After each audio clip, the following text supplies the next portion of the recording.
Good morning, अस्सलाम वालेकुम। सुनो पाकिस्तान की खूबसूरत और अहम खबरों और डिफरेंट सेगमेंट से भरी हुई सुबह में आपको खुशामदीद कहते हैं। मैं हूं नजफ राजा और मेरे साथ मौजूद हैं उज़ैर मलिक। और आप सबको सुबह खैर और इस उम्मीद का इजहार कि जहाँ जहाँ भी हमें देखा सुना जा रहा होगा, अब तब सब लोग जो हैं वो खैर खैरियत से होंगे, ज़िंदगी का भरपूर लुत्फ उठा रहे होंगे और आपकी ज़िंदगी को मज़ीद हसीन बनाने के लिए हम हाजिर हैं अपने डिफरेंट शोज़ में। अपने साथ जो सेगमेंट्स हैं वो लेकर हम आपकी खिदमत में हाजिर हो चुके हैं। तो सबसे पहले बात करें अगर हम आज की हाईलाइट्स की, तो आज भी हमेशा की तरह आप सबसे पहले जान पाएंगे मुल्क भर में मौसम की ताज़ा तरीन सूरत हाल, और उसके बाद हम कुछ बात करेंगे मदारिस रजिस्ट्रेशन बिल के मामले पर, जहां हुकूमत और मौलाना आमने सामने आ चुके हैं। और इसके साथ साथ प्रोग्राम में शामिल करेंगे, आपको बताएंगे ई कॉमर्स और रिवायती कारोबार में फ़र्क क्या है। और इसके बाद बात करेंगे शाम यानी सीरिया की, जहां असद ख़ानदान के 53 साल इक़्तिदार का सिर्फ 11 रोज़ में ख़ात्मा हो गया। इसके अलावा आज के प्रोग्राम में आपकी मुलाकात करवाएंगे गिलगित बल्तिस्तान से ताल्लुक़ रखने वाला एक ऐसा टैलेंट, एक ऐसा फ़नकार जो डिफरेंट इंस्ट्रूमेंटल म्यूज़िक बजाता है, इंस्ट्रूमेंट्स बजाता है और उसमें कमाल महारत रखता है। आज के प्रोग्राम में हम बात करेंगे ऑटिज्म के शिकार बच्चों की, और आपको बताएंगे कि ऑटिस्टिक बच्चों की तशखीस और इलाज की मुफ्त सहूलियात से कैसे फ़ायदा उठाया जा सकता है।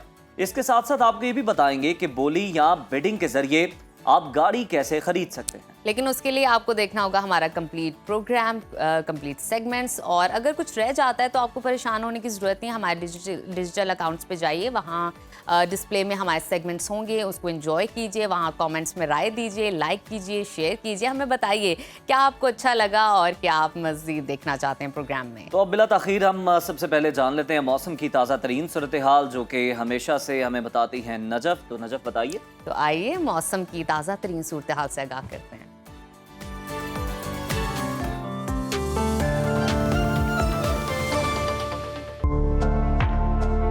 मुल्क के बेशतर इलाकों में सर्दी की शिद्दत बढ़ गई है। खैबर पख्तूनख्वा, आज़ाद कश्मीर और बलूचिस्तान के बालाई इलाकों में बर्फबारी से जाड़ा जोबन पर आ गया है।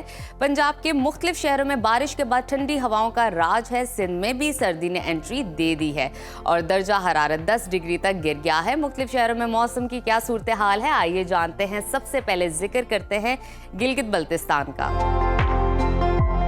जहां शदीद सर्दी का राज बरकरार रहेगा। गिलगित में कम से कम दर्जा हरारत -2 और ज़्यादा से ज़्यादा 12 डिग्री रहने का इम्कान है। और अब बात करते हैं कलों के बादशाह स्कर्दू की, वहां पर दर्जा हरारत कम से कम जो है -5 और ज़्यादा से ज़्यादा 7 डिग्री रहने की तवक्को है। महकमा मौसमियात के मुताबिक आइंदा 24 घंटों के दौरान गिलगित बल्तिस्तान में मौसम खुश्क और सर्द रहने का इम्कान है। और अब बात कर लेते हैं आज़ाद कश्मीर की। वादी नीलम समेत मुख्तलिफ मकामात पर बर्फबारी के बाद सर्दी की शिद्दत में मज़ीद इजाफा हो गया है। दारुल हुकूमत मुजफ्फराबाद में कम से कम दर्जा हरारत 4 और ज़्यादा से ज़्यादा 16 डिग्री रहने का इम्कान है। महकमा मौसमियात ने आइंदा 24 घंटों के दौरान आज़ाद कश्मीर में मौसम खुश्क और सर्द रहने की पेशगोई की है। और अब आगे बढ़ते हैं, आपके साथ शेयर करते हैं खैबर पख्तूनख्वा का मौसम, जहां पर वादी कागान और शुगरान में बर्फबारी के बाद बेशतर इलाकों में सर्दी की शिद्दत बढ़ गई है। दारुल हुकूमत पेशावर में दर्जा हरारत की बात करें तो कम से कम 4 और ज़्यादा से ज़्यादा 21 डिग्री रहने का इम्कान है। पाकिस्तान के स्विट्ज़रलैंड की बात कर लेते हैं, यानी कि सवात की, वहाँ पर कम से कम टेम्परेचर 0 और ज़्यादा से ज़्यादा 15 डिग्री रहने की तवक्को है। महकमा मौसमियात के मुताबिक आइंदा 24 घंटों के दौरान खैबर पख्तूनख्वा के अक्सर इलाकों में मौसम सर्द और खुश्क रहने का इम्कान है। और अब आपको लिए चलते हैं सुबह पंजाब के मौसम की तरफ, जहां मुख्तलिफ अजला में बारिश के बाद ठंडी हवाओं का राज है। सूबाई दारुल हुकूमत लाहौर में दर्जा हरारत कम से कम 7 और ज़्यादा से ज़्यादा 21 डिग्री रहने का इम्कान है। शहर बेमिसाल इस्लामाबाद का तज़किरा कर लेते हैं, वहाँ पर कम से कम पारा जो है 0 और ज़्यादा से ज़्यादा 18 डिग्री रहने की तवक्को है। मुल्तान की बात कर लेते हैं, मुल्तान में कम से कम टेम्परेचर 7 और ज़्यादा से ज़्यादा 22 डिग्री रहेगा। महकमा मौसमियात ने आइंदा 24 घंटों के दौरान मुल्तान, बहावलपुर, डीजी खान, साहिवाल, उकाड़ा समेत दीगर इलाकों में धुंध पड़ने का इम्कान जाहिर किया है।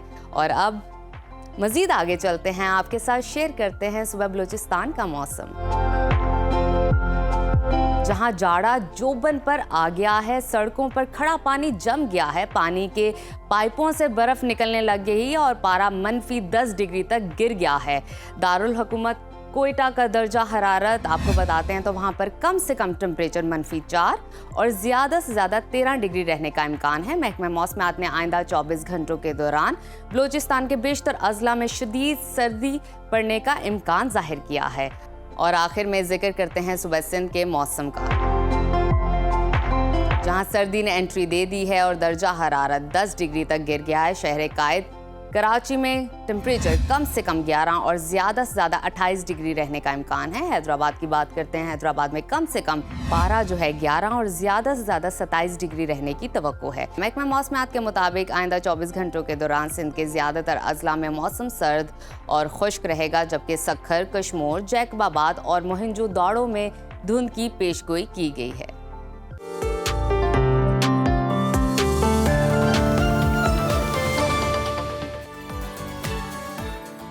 तो नाज़रीन, मौसम की ताज़ा तरीन सूरत हाल आपने जान ली। अब कुछ बात करते हैं हम मामले की।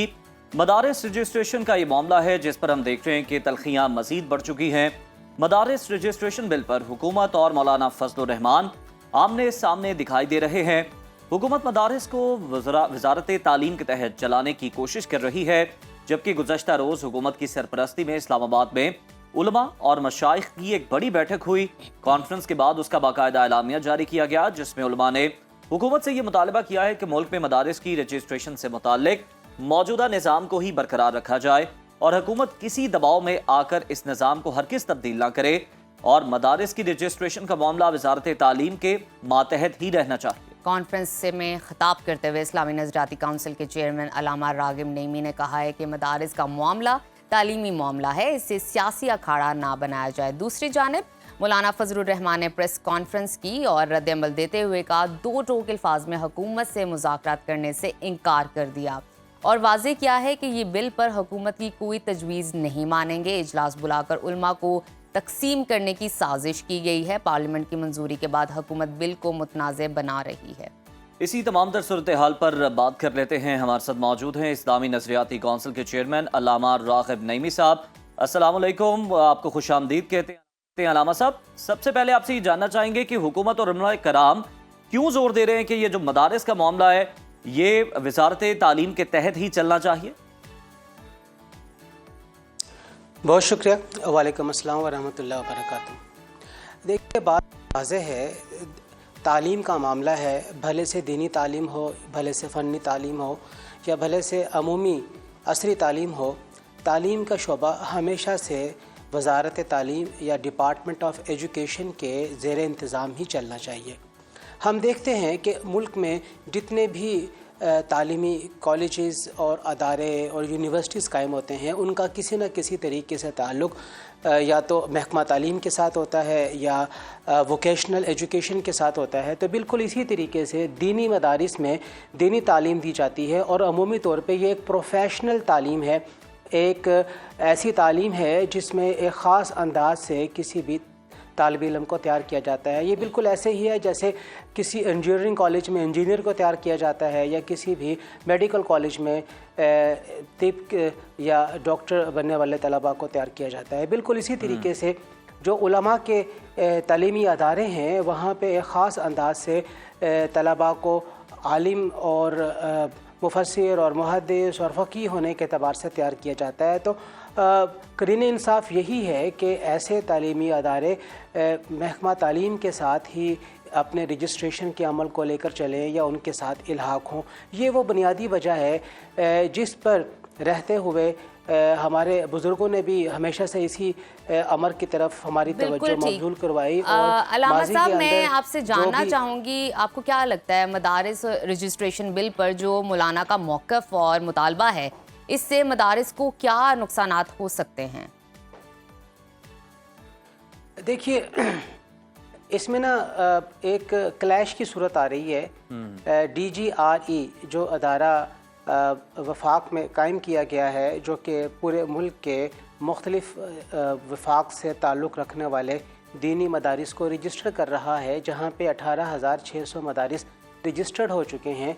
तो ये एक क्लैश आ रही है क्योंकि नया रजिस्ट्रेशन एक्ट या अमेंडमेंट बिल इस तरफ निशानदेही करता है कि आइंदा वही प्रिवेल करेगा और जितने भी मदरसे हैं वो उसी registration act section 21 of societies act के तहत ही चलेंगे, जिसकी वजह से DGRE में 18,600 मदारिस का मुस्तकबिल हमें मखदूश नज़र आ रहा है कि फिर इनका क्या बनेगा।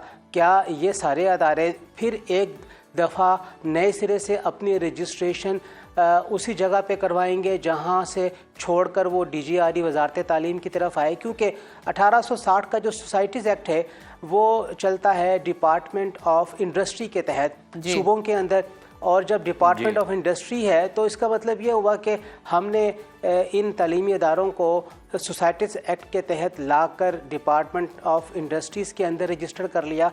तो ये एक बड़ी अजीब सी बात लगती है और ये दो चीज़ें यहाँ पे सामने आ गई हैं। एक तो आ गया कि इन 18,600 मदारिस का मुस्तकबिल क्या बनेगा, और दूसरा ये कि फिर दोबारा से वहीं पे चले जाएंगे जहाँ से हम अपने आप को छोड़ के वजारत तालीम के साथ मुंसलिक। अच्छा अलामा साहब, अब जो है हम देख रहे हैं कि हुकूमत जो है वो फ़ायदे बयान कर रही है और उलमा भी हम आवाज़ हैं कि जनाब अगर आप वजारत तालीम के तहत ही रहेंगे तो आपको ये फ़वाइद हैं। तो जब 26वीं आइनी तरमीम मंजूर करवानी थी उसका मामला था, निगोसिएशंस चल रही थी, मौलाना को मनाया जा रहा था, तो तब क्यों नहीं ये सारी मामलात देख लिए गए, प्रॉज एंड कॉन्स इसके चेक कर लिए गए और फिर उनके साथ कमिट किया गया? क्या इस्लामी नजरियाती कौंसिल से कोई मशवरा किया गया?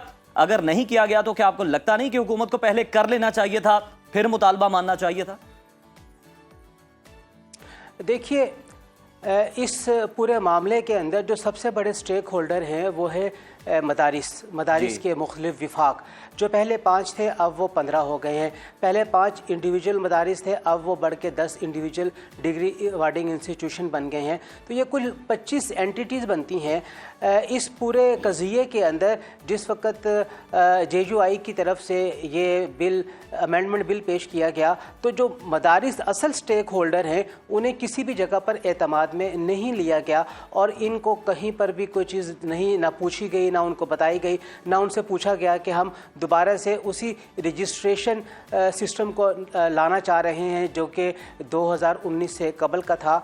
तो मैं ये समझता हूँ कि जो असल स्टेक होल्डर है मदारिस, उन्हें जब तक आप अलामा साहब बड़ी वाज़ेह तकसीम दिखाई दे रही है उलमा के दरमियान, क्योंकि हम देख रहे हैं कि मौलाना फजल रहमान जो हैं वो कहते हैं कि हमने जो मदारिस हैं उनको एतमाद में लिया है, लेकिन जो आपके साथ प्रेस कॉन्फ्रेंस में उलमा मशाइख थे वो कहते हैं एतमाद में नहीं लिया गया, इस तरह की कोई बात नहीं हुई। तो सर ये तो बड़ी तकसीम है, इसका फिर खुश उसलूबी से हल किस तरह निकलेगा?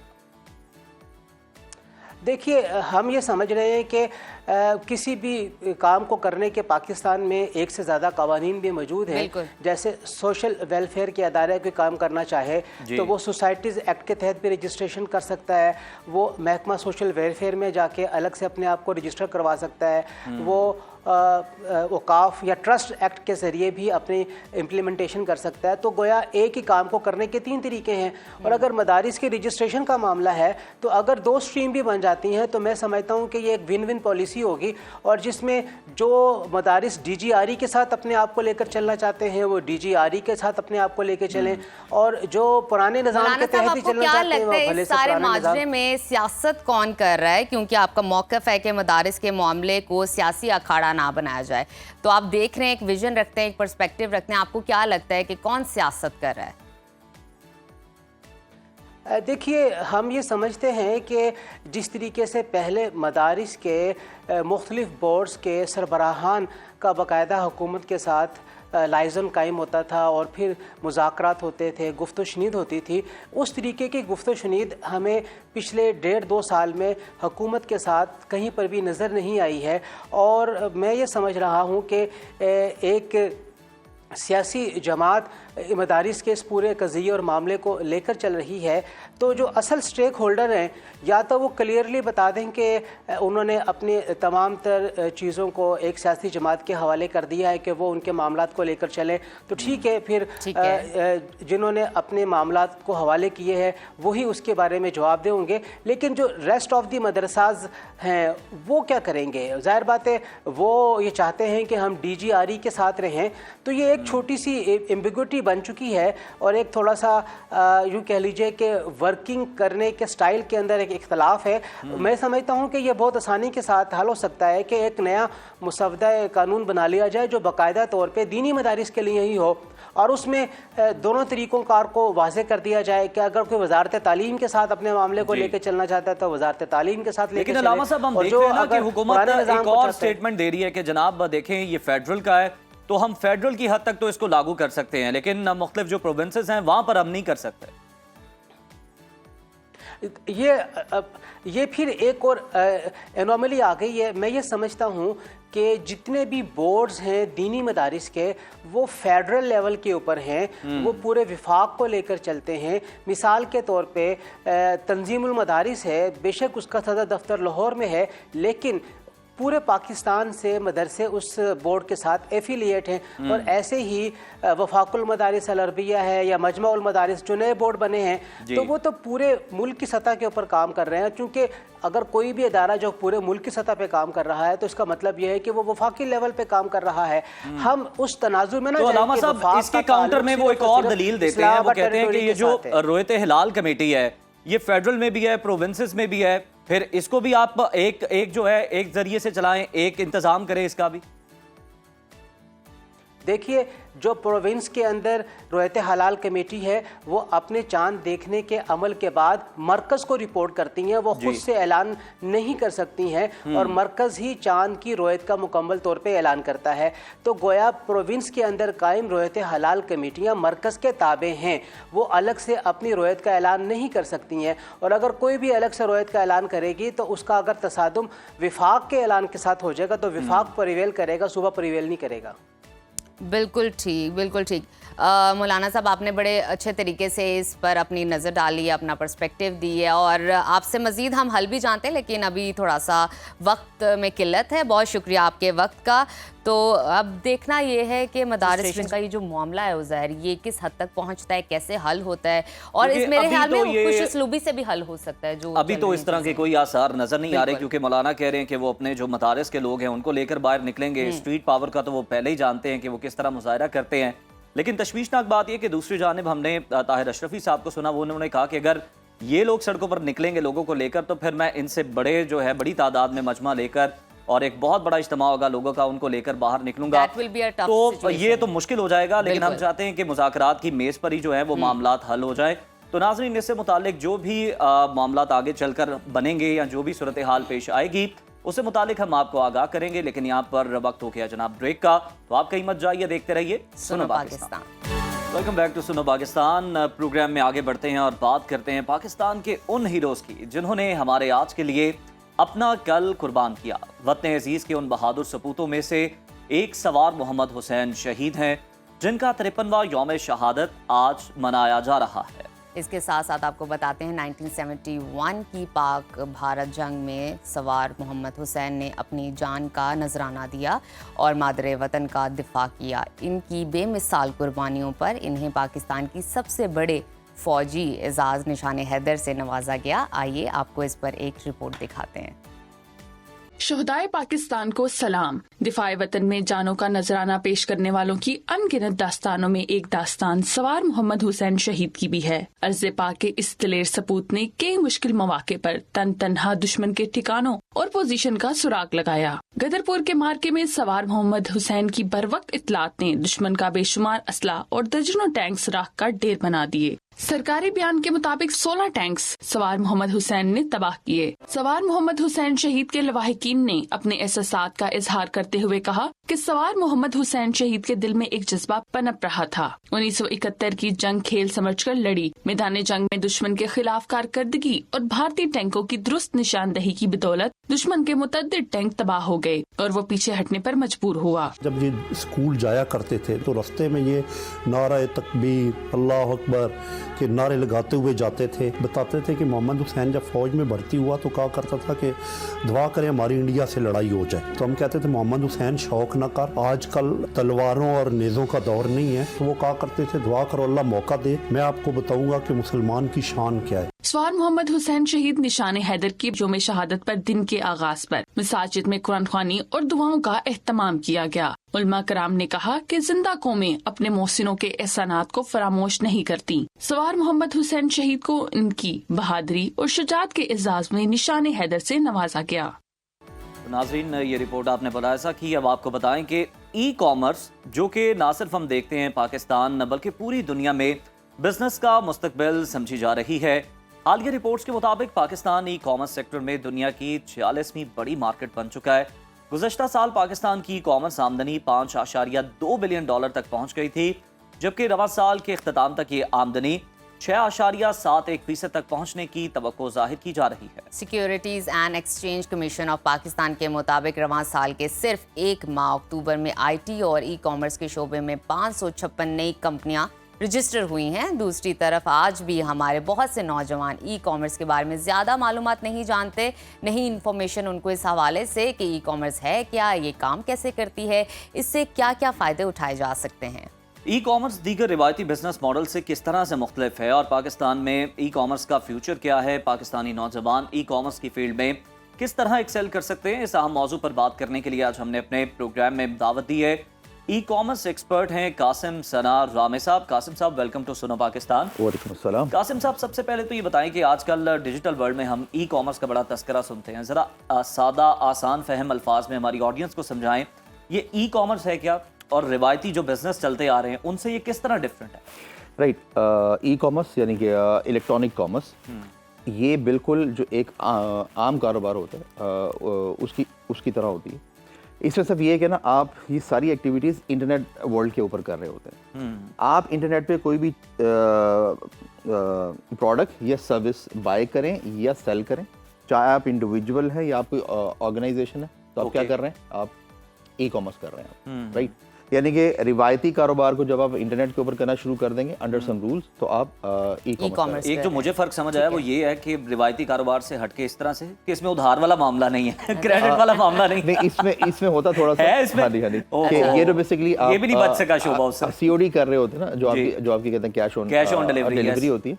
तो वो जब तक वो हमारे वेयर हाउस से वाला सामान निकला है, आपके पास गया है, वो जो 3-4-5 दिन, तो काइंड ऑफ अ स्मॉल उधार कह लें आप इसे, लेकिन कुछ दिनों का। हाँ जी, आपको वो अंडरस्टूड तो है ना कि आ जाना जनाब, यकीन तो है ना। हाँ, अच्छा कासिम, मुझे ये बताइए, एक आम कारोबार के लिए तो हमें सरमाया चाहिए, हमें बहुत सारी चीज़ें चाहिए, लेकिन मुझे ये बताइए कि ई कॉमर्स का कारोबार दूसरे कारोबार से कैसे डिफरेंट है, इसको थोड़ा सा इलेबोरेट कीजिए खुल के। और साथ ही साथ अगर हम स्किल्स पर बात करें, महारतों पर बात करें, तो कौन कौन सी हमें सीखनी चाहिए इसकी डेवलपमेंट के लिए? राइट, इसमें ना दो जाविया नज़र है, दो कहते हैं पैराडाइम है। एक है कि ई कॉमर्स जो हमने कहते हैं लोकल करनी है पाकिस्तान में, और दूसरी ई कॉमर्स है कि जो इंटरनेशनल, नेशनल एंड इंटरनेशनल। ठीक है।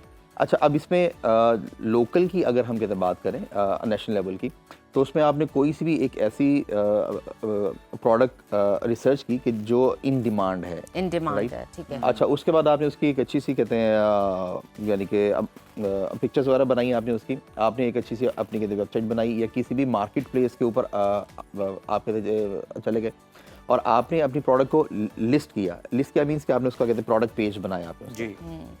उसके बाद आपने फिर उसकी की डिजिटल मार्केटिंग, यानी कि आप जो फेसबुक पे एड्स देखते हैं या स्पॉन्सर्ड वन। हाँ जी, ठीक है। अच्छा, फिर वहाँ से लोग कहते हैं क्लिक करते हैं और आपकी जो वेबसाइट है उस पर आते हैं और वहाँ से आके आपकी जो भी कोई कहते प्रोडक्ट है बाय करते हैं, उस पे कमेंट करते हैं। इसमें ना मैं एक यानी कि शॉर्ट सी बात कर दूं यहाँ पे कि अगर आपके पास 100% का ग्रॉस मार्जिन है, फिर आप पाकिस्तान में सर्वाइव कर सकते हैं अपनी जो नेशनल ई कॉमर्स है उसके लिए। 100% का ग्रॉस मार्जिन, क्योंकि आपको एड्स का बजट लगना है आपका, राइट, आपके कहते हैं जो कैश ऑन डिलीवरी एक्सपेंसेस जो हैं आपके, वो वाली चीज़ होना है। फिर पाकिस्तान में आप अगर बहुत भी अच्छे अंदाज से आप चलें तो 15 to 20% आपका रिफंड रेट है, आपका रिटर्न रेट है आपका।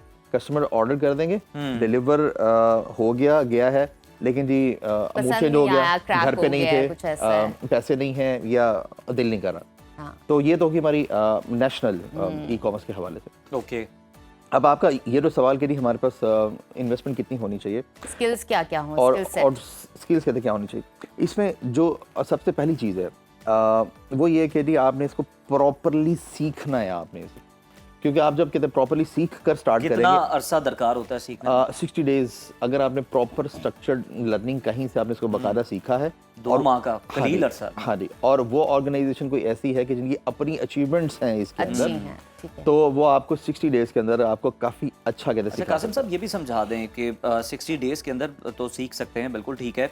मिनिमम एजुकेशन कितनी होनी चाहिए सीखने वाले के लिए, और इंग्लिश का कितना अमल दखल है, उस पर कितना अमूल बहुत होना अच्छा चाहिए? क्वेश्चन किया आपने उधर।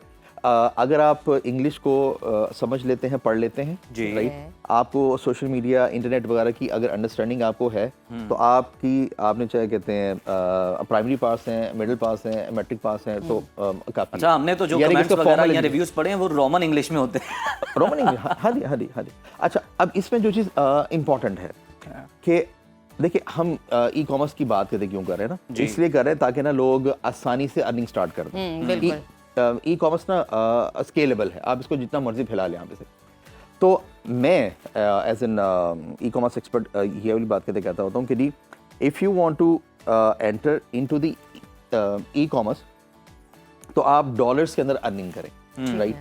अच्छा, डॉलर्स के अंदर कहते हैं क्यों अर्निंग करें, क्योंकि जब आप डॉलर्स में अर्निंग करनी शुरू करते हैं, आप इन्फ्लेशन प्रूफ, महंगाई प्रूफ हो जाते हैं। यानी कि आज से अगर आप चंद साल पहले $1000 बनाते थे तो वो बनता था 1.5 लाख रुपया, आज वही $1000 बनता है 2.25 लाख रुपए।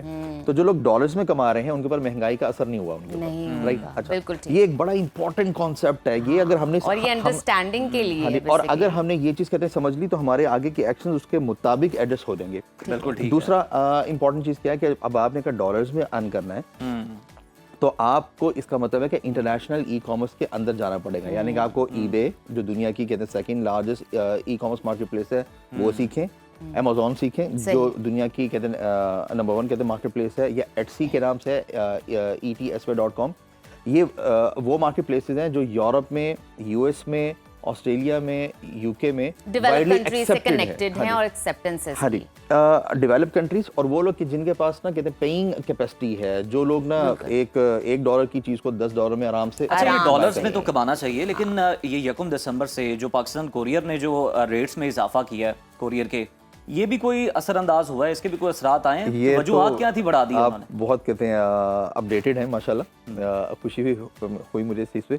असल में अभी इस वक्त जो पाकिस्तान का छोटा ई कॉमर्स सेलर जो था, जो इंटरनेशनल मंडियों में बेच रहा था, इंटरनेशनल मार्केट में, ऑलराइट, और वो 2 kg या इससे कम का ये जो कहते हैं पैकेज होता है, तो पाकिस्तान पोस्ट उस पर कहते हैं काफ़ी कम चार्ज करता है as compare to other companies. ठीक है, यानी कि ठीक है। कोई भी कंपनी पाकिस्तान पोस्ट को टक्कर नहीं दे पा रही थी। बिल्कुल सही। और अगर मैं बात करूं खास तौर पे सियालकोट की जो अपनी मसनूआत है, वजीराबाद का जो डमस्कस स्टील से कटलरी वगैरह के। हाँ जी, Exactly। अच्छा, इसी तरीके से सवात का एमरल्ड हो गया, और पेशावर के जेमस्टोन्स।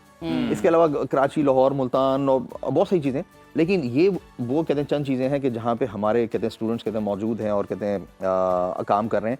सिर्फ हमारा जो सियालकोट का ऑफिस है, डेली 100 ऑर्डर्स जो हैं वो आज 10 दिसंबर है, यस, राइट हाँ जी, जी। 10th है। तो अभी तक हमारे टोटल 6 ऑर्डर आए हैं हमारे। अच्छा कासिम, जरा अच्छा। जो शॉर्टली डेली 100 ऑर्डर्स बताइएगा। होते थे, आज सिर्फ 10 दिन में 6 ऑर्डर्स बिल्कुल आए ठीक है, हैं, क्योंकि रेट्स बहुत ज़्यादा शॉर्टली बढ़ा जरा दिए। बताइएगा ओके, इंटरनेट ओके। के हवाले से ई कॉमर्स का ये जो बिजनेस है फरोग पे, ये जो इंटरनेट का इशू आया, नेटवर्किंग का इशू आया, फायरवॉल का इशू आया, बंद हो जाती है एहतजाज की वजह से, किसी और रीजन की वजह, पॉलिटिकल की रीजन की वजह से, तो कितना फर्क पड़ता है इस पर? देखिए सिर्फ इसमें पाकिस्तान की जो आईटी इंडस्ट्री है वो 1 घंटे के अंदर ना कोई 1 मिलियन से 1.5 मिलियन डॉलर का नुकसान होता है पाकिस्तान को। अच्छा, ई कॉमर्स की अगर हम कहते बात करें, तो जिन दिनों कोई एहतजाज चल रहे होते हैं और इंटरनेट की स्पीड वगैरह कहते स्लो होती है, हमारे मतलब मैं आपको स्टोरीज अगर सुनाना शुरू करूँ ना, तो आप दोनों यहाँ पे बैठ के रोना शुरू हो जाएंगे। ऐसे लोग ऐसी stories ना सुनाइए। हाँ जी, ये- कि जो ये- पाकिस्तान से अकाउंट्स उन्होंने अपने बनाए हुए ईबे के और कहते सेल्स करें, और इंटरनेट स्लो हुआ, अवेलेबिलिटी नहीं थी, ऑर्डर्स उन्होंने कहते हैं अपने प्रोसेस करने थे, टाइमली ऑर्डर्स कहते प्रोसेस नहीं कर सके, जिसकी वजह से उनके 2-2, 3-3 साल पुराने अच्छी हेल्थ वाले अकाउंट सस्पेंड हो गए और ओपन नहीं हुए, हो। राइट। तो इंटरनेट तो इस वक्त इंतहाई ज़्यादा ज़रूरी है। देखिए, सिर्फ एक इंडस्ट्री है जो without increasing the import bill Pakistan को कर्जों से बाहर निकाल सकती है, वो है IT industry, e commerce industry, right. इसमें आपका इंपोर्ट बिल नहीं बढ़ता। हमारे बहुत सारे कहते हैं फ्रीलांसर्स हो गए, हमारी बहुत सारी छोटी एजेंसीज हो गई, कि जो इंटरनेशनल सेलर्स को यहाँ से बैठ कर कहते सर्विसेज दे रही हैं, जैसे ना ईबे का या अमेजोन का एक सेलर है, अमेरिका में है, ऑस्ट्रेलिया के अंदर है, तो यहाँ से हम बैठे उनको कहते सर्विसेज दे रहे होते हैं, और बहुत सारी हंड्रेड्स ऑफ पीपल की कहते टीम्स होती हैं, और बिल्कुल ठीक है, मुल्क के लिए मतलब काम कर रहे हैं, कमा रहे हैं, और ये सिलसिला बढ़ता ही जा रहा है। कासिम साहब आपका बहुत शुक्रिया, और साथ ही साथ हम ये अपील भी करते जाएंगे हुकूमती इदारों से कि जनाब जो मसाइल हैं ई कॉमर्स से मुतालिक, जो लोग ये काम कर रहे हैं उनको जो दरपेश आ रहे हैं मसाइल, अपने एंड से जो आप हल कर सकते हैं उसको जरूर करें, और जल्द क्योंकि मुल्क की मईशत की बेहतरी में ये लोग अपना रोल प्ले कर रहे हैं। बिल्कुल। तो अभी वक्त है छोटी सी ब्रेक का, आपने कहीं नहीं जाना, देखते रहिए सुनो पाकिस्तान। ब्रेक के बाद आपको दोबारा से प्रोग्राम में खुश आमदीद कहते हैं, और अब कुछ बात कर लेते हैं मशरिक़ वस्ता की, जहाँ पर एक अजीम और तारीख़ी रियासत शाम है, और जहाँ पर इस वक्त जो हालात हैं वो आप सबके सामने हैं। एक तवील जंग के बाद बशार अल असद हुकूमत का बिलाखिर खात्मा हो चुका है। दारुल हुकूमत दमिश्क के अलावा अहम शहरों पर बागी जो हैं वो कब्जा कर चुके हैं, और इसके अलावा अलबत्ता जो बशार अल असद हैं उनके हामी शहर लताकिया और तरतूस ताहाल वो उनके कब्जे में नहीं आ सके, जिसके लिए उनकी कोशिशें भी जारी हैं। दारुल हुकूमत पर कब्जे के बाद तंजीम है तहरीरुल शाम के सरबराह ने वज़ीर आज़म मोहम्मद गाज़ी जलाली को ही सरकारी अमूर संभालने की हिदायत की। इसके साथ साथ जेलों में कैद अफराद के लिए आम माफ़ी का ऐलान भी कर दिया। बशार अल असद हुकूमत के ख़ात्मे पर अवाम की जानिब से दमिश्क और हम्स समेत दीगर शहरों में जश्न मनाए जा रहे हैं, और इनकलाबी परचम भी लहराए जा रहे हैं। इस दौरान मुल्क के मुख्तलिफ हिस्सों में मौजूद असद ख़ानदान के मुजस्मे भी ज़मीन बोस कर दिए गए हैं। दूसरी जानिब वज़ीर आज़म शहबाज शरीफ ने लबनान के वज़ीर आज़म नजीब मिकाती से रब्ता किया और बैरूत के रास्ते शाम में फंसे पाकिस्तानियों के फौरी इनखला की दरख्वास्त की है। उधर इसराइली फ़ौज शाम के शहर कंतीरा में दाखिल हो गई, और इसराइल ने मकबूजा गोलान के सामने बफर जोन में फ़ौज तैनात करने का ऐलान भी किया है।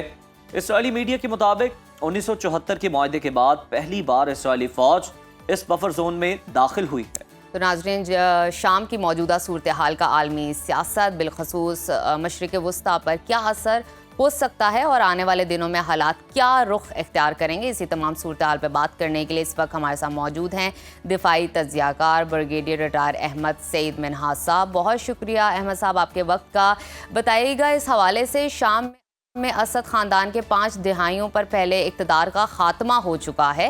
अब दुनिया की छठी बड़ी फ़ौज बागियों के सामने एक हफ़्ता ना टिक सकी। आप इस मामले को, इस वाक़ये को कैसे देखते हैं, और अहम तब्दीली के बाद ख़ित्ते में ताकत के तवाज़ुन पर ये जो असर आया है, मुरतब हुआ है, इसको भी कैसे देखते हैं, ये भी हमें बताइएगा।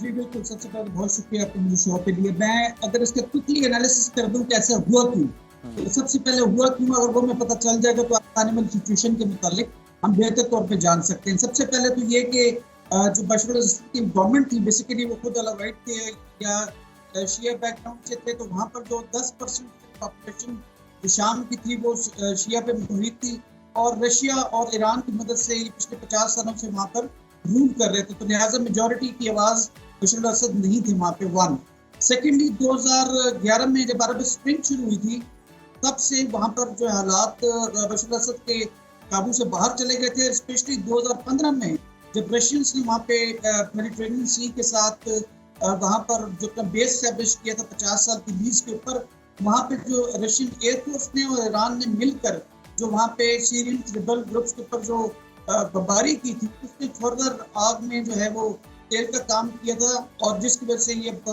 2024 में आकर बशर अल असद साहब का जो गवर्नमेंट थी वो ख़त्म हुई है। तो अभी आने वाले दिनों के अंदर ये तो हो गया आपके डोमेस्टिक लेवल के ऊपर। अगर रीजनल लेवल के ऊपर देखें तो इसराइल इस वक्त लिबनान को सब्जुगेट कर चुका है। नसरुल्लाह साहब की शहादत के बाद ईरान अपने रनिंग रेवोल्यूशनरी गार्ड्स और वहाँ जो क्लर्जी है उनके दरमियान डिफरेंसेस की वजह से और सैंक्शंस की वजह से वो बिल्कुल इस वक्त वो भी साइडलाइन हुआ है। रशिया की अगर हालत देखें तो यूक्रेन में जो प्रोटेक्टेड वॉर है पिछले 3 सालों के दौरान, तो उसने रशिया को काफ़ी इंटरनली और मिलिटरली वीक की है। तो लिहाजा जो 2 मेन उसके सपोर्टर्स थे बशर अल असद साहब के, वो दोनों जब वीक हुए तो इसराइल, जिसको कि directly support of course Biden administration के हासिल है, तो उसकी मदद से इसराइल ने जब पुश किया, ऊपर से जो नॉर्थ में टर्किश तैयब अर्दोगान जो हैं, जो कुर्दों से खासे परेशान थे, उन्होंने भी सपोर्ट की रिबल्स की। तो ये तमाम चीज़ें मिलकर एक ऐसी कंडीशन क्रिएट हुई जिससे बशर अल असद साहब तो यहाँ से निकलना पड़ा और अभी वो अपने पुराने अलाय जो है रशियन उन्होंने उनको पनाह दे रखी है। आइंदा आने वाले दिनों के अंदर मैं समझता हूँ कि इस वक्त जो वहाँ पे शाम की तहरीर आर्मी है जिसने दमिश्क पे ये दमिश्क किया है उसको, और जो दूसरी दो मुख्तलिफ मजीद मलेशियाज हैं जिसमें सीरियन डिफेंस फोर्सेस के जिनको अमेरिकन की सपोर्ट और प्रो कुर्दिश है नॉर्थ में है सीरिया के, और जो प्रो तुर्की जो है सीरियन नेशनल आर्मी, ये तीन ऐसे बड़े ग्रुप्स हैं कि जिसके अंदर छोटे ग्रुप शामिल हैं। ये तीनों मिलकर किस तरह से पावर डिस्ट्रीब्यूशन करेंगे ये देखने की बात है। बिल्कुल, ये तो वक्त के साथ ही पता चलेगा। अहमद साहब ये भी बता दीजिएगा, इस पर भी कमेंट कीजिएगा कि शाम में हुकूमत की तब्दीली ईरान और सऊदी अरब के ताल्लुकात पर क्या असर डाल सकती है। इसके अलावा रूस और ईरान जो कि बशार अल असद के बड़े हिमायती थे, सियासी उखाड़ पिछाड़ के बाद अब उनकी हिकमत अमली में क्या तब्दीली आ सकती है?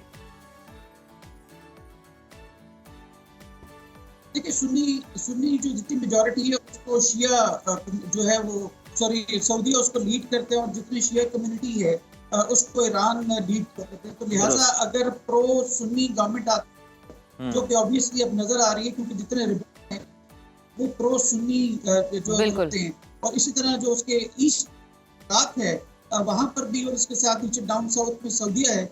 मेरे ख्याल में प्रो जो है सुन्नी गवर्नमेंट के साथ तमाम मशरिक़ वस्ता के जो ममालिक हैं वो अच्छे ताल्लुकात के साथ चलेंगे। लेकिन अगर आप वैसे भी देखें बशर असद की जो पॉलिसीज थी, चाहे वो टर्की नॉर्थ में हो, राइट पे ईस्ट की जानिब जो इराक था कि जिसके खिलाफ वो ईरान की सपोर्ट पे लड़ते हुए रहा 80 से 88 की दहाई के अंदर, और नीचे साउथ में जॉर्डन के साथ भी उसके ताल्लुकात ठीक नहीं थे। लेबनान जो है वो ऑलरेडी क्रिटिसिज्म में था। हसन नसरुल्लाह जो है वो एक ठीक है मुस्लिम लीडर जरूर थे, बड़े माने हुए, लेकिन वो वहाँ के पॉपुलर उस तरह से नहीं थे। लिहाजा जब प्रो सुन्नी गवर्नमेंट आएगी तो मैं समझता हूँ कि सऊदीया की जो ताल्लुकात है सीरिया के साथ वो बेहतर होंगे, और ओवरऑल जो एक सुन्नी शिया एक रिफ्ट हुआ करती थी मिडिल ईस्ट में कि जिसने मुसलमानों को खासी जो है उज़र पहुंचाई थी, वो बेहतरी की तरफ जाएगी। बिल्कुल ठीक है अहमद साहब, आपने बिल्कुल ठीक कहा है कि अगर सुन्नी गवर्नमेंट आएगी तो सऊदी अरब के साथ मामला भी अच्छाई की तरफ जाएंगे। हमें इस बारे में भी आगाह कीजिएगा कि अमेरिका का दावा है कि उसने बशार अल असद की हुकूमत गिराने का कोई हुक्म नहीं दिया। ये बताइएगा कि इस बात में कितनी सदाकत आपको लगती है, क्या आपका विजन है इस पर, और क्या शाम में मौजूदा बागी गिरोहों को सच में अमेरिका की कोई सपोर्ट नहीं हासिल थी? देखिए डोमेस्टिकली जैसे मैंने पहले कहा कि सीरियन डिफेंस फोर्सेस जो कि प्रो कुर्द हैं उनको यूएस की सपोर्ट हमेशा से हासिल रही, जब से रशिया जो है इसने अपने बेस यहाँ पर शाम में बनाया था। तो लिहाजा ये कहना कि totally support, yes directly military उसका बूट ऑन ग्राउंड शायद नहीं होंगे, लेकिन उनकी जो पॉलिटिकल मॉरल मिलिट्री और जो डिप्लोमेटिक सपोर्ट थी उनके साथ शामिल थी।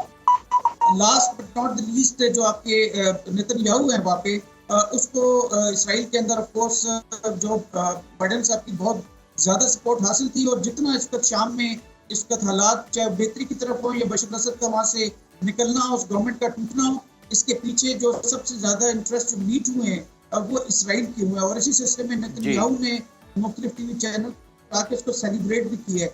तो ये कहना कि वहाँ पे उसका बिल्कुल इंटरेस्ट नहीं था, तो ये शायद फिजिकल तो बिल्कुल ठीक कह रहे हैं, लेकिन जहाँ तक उसके स्ट्रेटेजिक इंटरेस्ट का ताल्लुक है तो अमेरिकन को इससे खतर का फायदा हुआ। रशिया के वहाँ से निकलने से जो सोल सुपर पावर के जो यूएस इसको लीड कर रहा है वो मेरे ख्याल में अब इब्राहिम अकॉर्ड्स की सूरत में जो दूसरे ममालिक हैं कि जिन्होंने पहले इब्राहिम अकॉर्ड्स में एंटर नहीं किया था अब शायद वो भी जाएंगे। लिहाजा अल्टीमेटली मिडिल ईस्ट के अंदर रशिया की डेलीगेशन के बाद यूएस की जो ताकत है वो फैलती नजर आती है मुस्तकबिल में। अच्छा अहमद साहब, लास्टली ज़रा मुख्तसर कमेंट कर दीजिएगा कि ये जो बगावत करने वाला गिरोह है, इसके कहा जाता है कि मुख्तलिफ गिरोहों का मजमूआ है, तो आपको लगता है कि इनके जो अलग मकसद हैं, नजरियात हैं, ऐसे हालात में कि ये गिरोह आपस में इत्तेहाद करेंगे आगे चलकर, या फिर मजीद तकसीम ही दिखाई देगी हमें?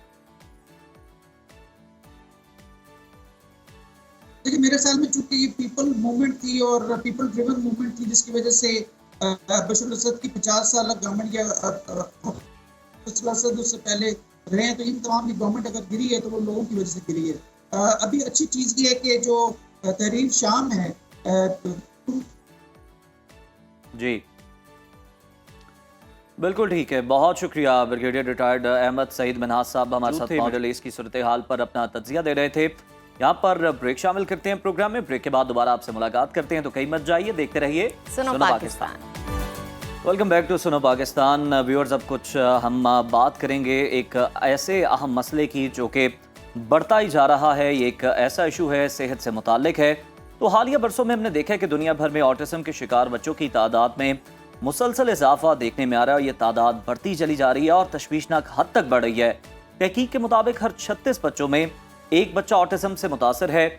ऑटिज्म सोसाइटी ऑफ पाकिस्तान के मुताबिक मुल्क भर में 4 लाख से ज्यादा बच्चे इस बीमारी का शिकार हैं। और ये ऑटिस्टिक बच्चे आपको देखने में तो बिल्कुल नॉर्मल नजर आएंगे, इनकी ग्रोथ भी उसी तरह की होगी, मगर उम्र बढ़ने के साथ साथ वो अपनी आदत और रवैये की वजह से आपको दूसरे बच्चों से मुख्तलिफ दिखाई देंगे। बिल्कुल। ऑटिज्म के शिकार बच्चे जो हैं ये इंतहाई हसास होते हैं, जुबान सीखने में मुश्किलात दरपेश होती हैं, सही तरीके से दूसरे लोगों से बात नहीं कर पाते, सोशलाइज नहीं करते, अपने इमोशंस को एक्सप्रेस नहीं कर पाते और अपने जो मसाइल हैं वो भी किसी को नहीं बता पाते। अगर पाकिस्तान की बात की जाए तो पाकिस्तान जैसे तरक्की पजीर मुल्कों में ऑटिज़म की तशखीस का कोई बाकायदा टेस्ट नहीं है।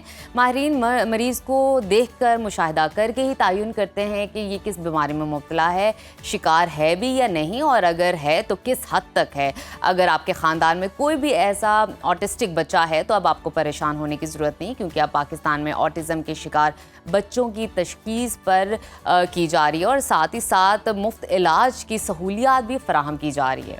तो हम आपको अपने प्रोग्राम में ये भी बताएंगे कि ये सहूलियात कहाँ फराहम की जा रही हैं, कौन कर रहा है। और इस वक्त ये मसीहा हमारे साथ मौजूद हैं डॉक्टर मोहम्मद जावेद साहब, जो कि चाइल्ड स्पेशलिस्ट हैं। गुज़श्ता 25 बरसों से कैलिफोर्निया अमेरिका में वो अपनी सर्विसेज प्रोवाइड कर रहे हैं। अब खुशकिस्मती हमारी है कि पाकिस्तान में ऑटिज्म से मुतालिक वो आगाही के लिए पहुंचे हैं। स्कूलों, मेडिकल कॉलेजेस के तलबा और असातिज़ा को वो लेक्चर्स दे रहे हैं, आगाही दे रहे हैं, और साथ ही साथ जो ऑटिस्टिक बच्चे हैं उनकी मुफ्त तशखीस और उनका इलाज भी कर रहे हैं, जो कि बड़ी ज़बरदस्त बात है। डॉक्टर साहब, आपको वेलकम टू सुनो कहते हैं। पाकिस्तान। डॉक्टर साहब, सबसे पहले सवाल से भी पहले मैं कहना चाहूँगी कि ये बहुत ही बेहतरीन और ख़ूबसूरत और अमेजिंग किस्म का इनिशिएटिव है जो आपने इस डिजीज़ से रिलेटेड लिया है, क्योंकि अवेयरनेस की बहुत ज़रूरत है बच्चों के हवाले से, वालिदैन के हवाले से, टीचर के हवाले से। मैं आपसे पूछना चाहूँगी कि लेमैन के लिए, आम नाजरीन के लिए जो हमें देखने वाले हैं, ऑटिज़म को ज़रा डिफ़ाइन कर दीजिए और इसकी अलामात क्या हैं। चलें, ऑटिज़म को डिफ़ाइन करते हैं, लेकिन इससे पहले जो मैं ज़रूरी समझता हूँ कि हमारी जो ऑटिज़म के बारे में अंडरस्टैंडिंग है, जो एक आम राय है, वो ये है कि ये कोई ज़हनी बीमारी है या कोई ज़हनी अमराज है। बिल्कुल। तो ऐसा हरगिज़ नहीं है। अच्छा। ये कोई बीमारी नहीं है, ये कोई मर्ज़ नहीं है, ये एक डिसऑर्डर है। या दूसरे लफ्ज़ों में ये आप समझ लें कि ये एक ऐसा नुक्स है जो ऑटिज़म के बच्चों में जब होता है तो उनका जो ब्रेन है वो दूसरे लोगों की निस्बत वो एक अलग तरीके से, अलग अंदाज से काम करता है, जिसकी वजह से ये सारा मामला जो ऑटिज़म की जो अलामत वो ज़ाहिर होना शुरू हो जाती हैं। बिल्कुल ठीक। तो ऑटिज़म क्या है, इसके ऊपर यूँ कर लें कि हमारा जो ब्रेन है, जो हमारे जिस्म के अंदर बहुत सारे अवामिल जो हैं उसको कंट्रोल कर रहा है, तो इसके साथ साथ हमारे ब्रेन को हमारे इर्द गिर्द से, हमारे बाहर से बहुत सारे पैगामात मिल रहे होते हैं, और वो पैगामात हमें मिलते हैं हमारे सेंसरी सिस्टम्स के ज़रिए से, जिसको हम हवा से खमसा कहते हैं। उसमें हमारी समात शामिल है, बसारत है, टेस्ट है, टच का जो है, जब कभी हमारे इर्द गिर्द को गर्मी है या सर्दी है, तो ये सारा कुछ जो है वो ब्रेन जो है उसकी तशरीह करता है। तो ज़्यादा इसको समझने के लिए मैं आपको एक मिसाल देता हूँ कि किस तरह से जो दिमाग के जो अंदर जो तशरीह हो रही है वो एक नॉर्मल बच्चे में कैसे होती है, और जिसको ऑटिज़म है वो उसकी तशरीह में जो गड़बड़ होती है वो कैसे होती है। जी बताइए। तो यूँ समझ लें कि हमारे पास एक बच्चा जिसको ऑटिज़म है, तो उससे हम बात करते हैं, मुझसे कहते हैं कि बेटा आपका नाम क्या है। अब वो ये आपकी कही हुई बात उसके एक साउंड वेव के तौर पे कान के अंदर जो है वो जाएगी। कान के अंदर कुदरत ने एक समात का एक आला रखा है, तो वहाँ से वो प्रोसेस ठीक होगी। और ये याद रखें कि ये बच्चे जो हैं ये बहरे नहीं होते, इनकी हियरिंग नॉर्मल होती है। तो वहाँ से जो समात का आला जो है वो इसको इलेक्ट्रिक इम्पल्स जो के तौर पे एक स्पेसिफिक नर्व है जिसको हम ऑडिटरी नर्व कहते हैं, तो वो ऑडिटरी नर्व जो है वो इस इलेक्ट्रिक इम्पल्स को, इस पैगाम को लेकर ब्रेन के एक मखसूस हिस्से में जाएगी जहाँ पे इसकी इंटरप्रिटेशन होगी।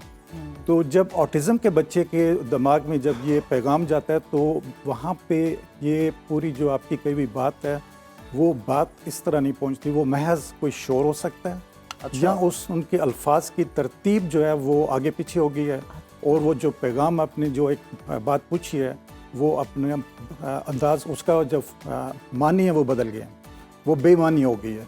तो वो बच्चे को जो है वो महज एक कंफ्यूजिंग शोर सुनाई देगा या कंफ्यूजन होगी।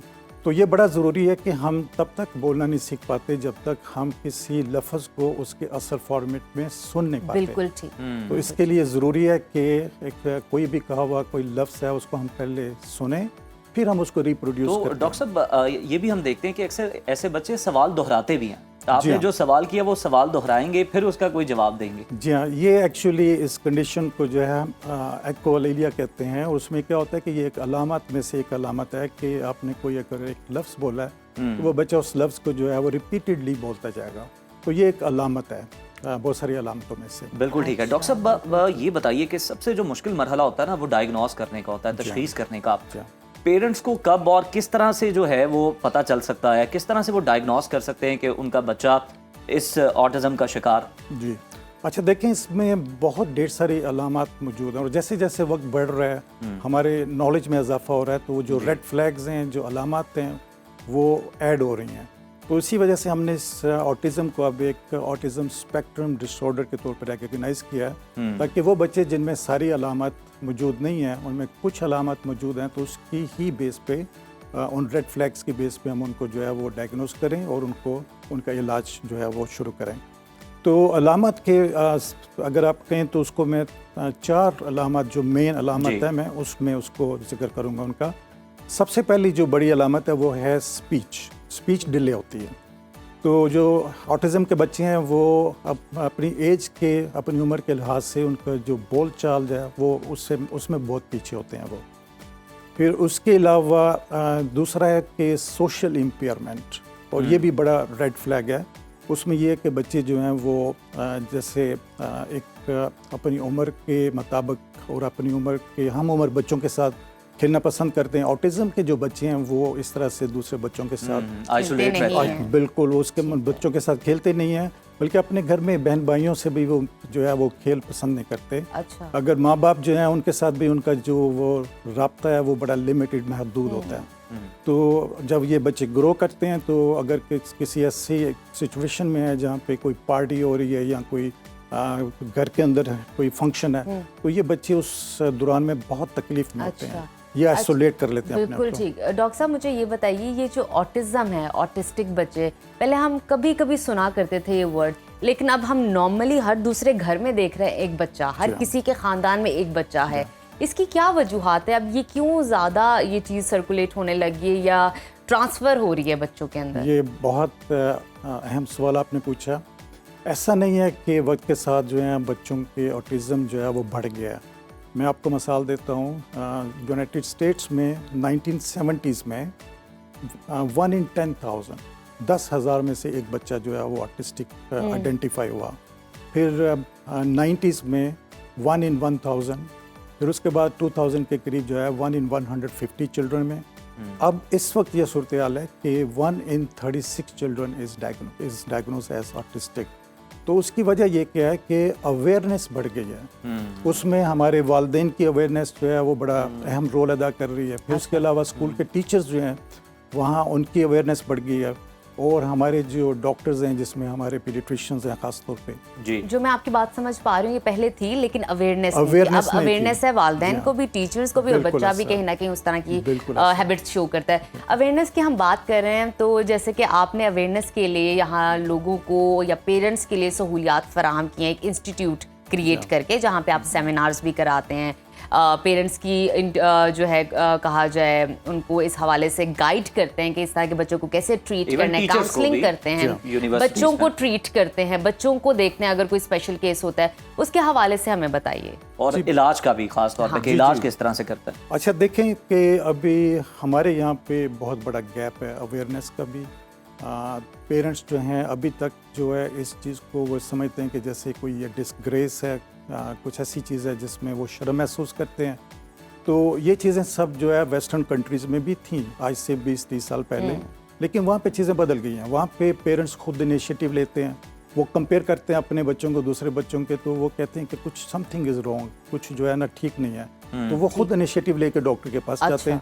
यहाँ पे अभी तक हमारे ये है कि हम डिनाइल में हैं। डिनाइल और मैं डिनाइल में ऐसे लोगों को भी देखा है कि डॉक्टर्स की फैमिलीज में एक पेरेंट जो है वो कन्विंस्ड है कि मेरा बच्चा जो है उसको कोई मामला ठीक नहीं है, और दूसरा फैमिली मेम्बर जो डॉक्टर है वो इस पे आमादा नहीं है और उसके डिक्लाइन में है। तो हमारा बिगेस्ट चैलेंज जो है वो एक तो ये है कि हम डिक्लाइन में हैं, अवेयरनेस नहीं है, हमारे टीचर्स को इसके बारे में बहुत ज़्यादा अवेयरनेस होनी चाहिए।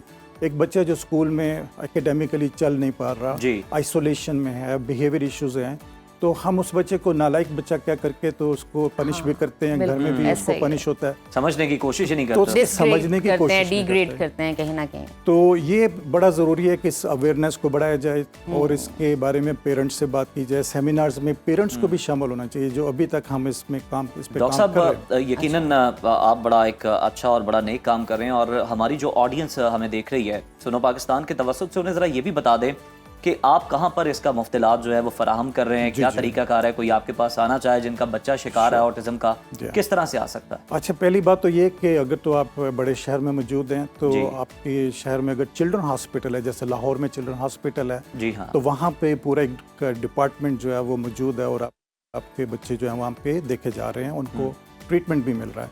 तो हमने अपने तौर पे एक इस तरह का सिलसिला शुरू किया है हमारे लाहौर में, DHF4 में अल मुस्तफ़ा ट्रस्ट मेडिकल सेंटर के नाम से एक इंस्टीट्यूशन है जो कि ट्रस्ट हॉस्पिटल है, और ये बिला मुआवजा जो है इलाज की सहूलत मौजूद है बहुत सारे दूसरी तकालीफ के लिए। तो उसमें हमने अपनी एक टीम बैठा रखी है जिसमें हमारे स्पीच थेरेपिस्ट हैं, साइकोलॉजिस्ट हैं, फिज़िकल थेरेपिस्ट हैं।